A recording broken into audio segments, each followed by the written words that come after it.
সুইডেনে গিয়ে প্রবাসী ভারতীয়দের থেকে অভ্যর্থনা পেলেন প্রধানমন্ত্রী নরেন্দ্র মোদী।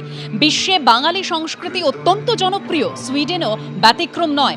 অভ্যর্থনা অনুষ্ঠানে সুইডেনের প্রধানমন্ত্রীর উপস্থিতিতে গৌরবোজ্জ্বল বাঙালি সংস্কৃতির অনবদ্য নমুনা প্রদর্শিত হয়েছে, পোস্ট করেছেন ভারতের প্রধানমন্ত্রী নরেন্দ্র মোদী।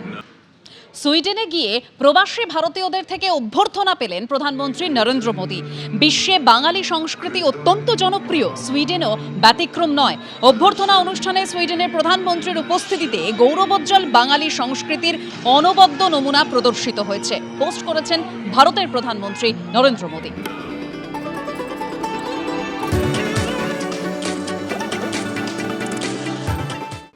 খেজুরিতে আক্রান্ত কংগ্রেস, অভিযোগ এবার বিজেপির দিকে। হিজলিতে পরিদর্শনের পর হেরিয়া হয়ে ফেরার পথে গাড়ি থেকে কংগ্রেসের ফ্ল্যাগ খুলতে বলার অভিযোগ সামনে এসেছে। হুমকি দেওয়া হয়েছে বলে অভিযোগ। বচসার জেরে বাইকের লুকিং গ্লাস ভেঙে দেওয়ার অভিযোগ কংগ্রেসের।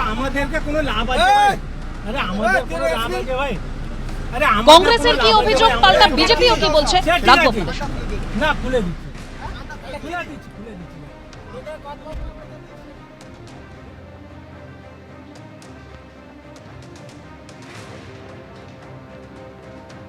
ওই শ্যামপুর কটকা আছে না, যেখানে তোমার বোগা স্বাস্থ্যকেন্দ্র বলে একটা জায়গা আছে, ওখানে আমরা হচ্ছে গাড়িতে 3টা মোটরসাইকেল করে ফলো করছে আমাকে। সামনে নীলকা মুক্ত আমাদের মহিলা ছিল, ওদের ধরো যে দুজন ছিল মোটরসাইকেলের সামনে, গাড়ির সামনে ফাট করে হারালো, গাড়িটা বাদ দিয়ে থামতে হলো। নেমে চিৎকার চেঁচামেচি, ট্রাক খুলো, এগুলো সেগুলো হ্যান ত্যান ঝামেলা, না হলে গালি দিয়ে পুড়িয়ে দেবো এসব। ড্রাইভার যে ডান দিকে, ড্রাইভার সঙ্গে ড্রাইভার তো নামবে না, খুলবে না এসে বলছিল, আর ডান দিকে লুকিং গ্লাসটা ভেঙে দিয়েছে। বিজেপির লোক তো, বিজেপি পরিষ্কার বলেছে।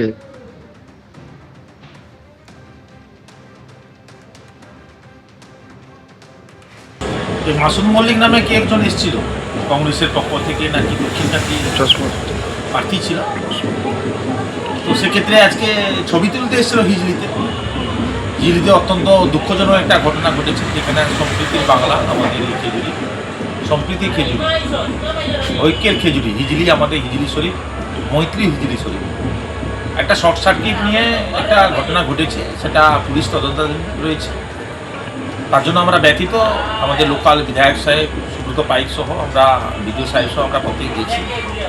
আমাদের ক্ষমতা উন্নত প্রার্থী আমরা পঞ্চায়েত সমিতির পক্ষ থেকে আমরা রিলিভও দিয়েছি। ছবি তুলতে এসে আমাদের বিজেপি পক্ষের বিরুদ্ধে, কার্যকর্তার বিরুদ্ধে যে অভিযোগটা করলেন, তার জন্য ধিক্কার জানাচ্ছি। এবিপি আনন্দ, এগিয়ে থাকে, এগিয়ে রাখে।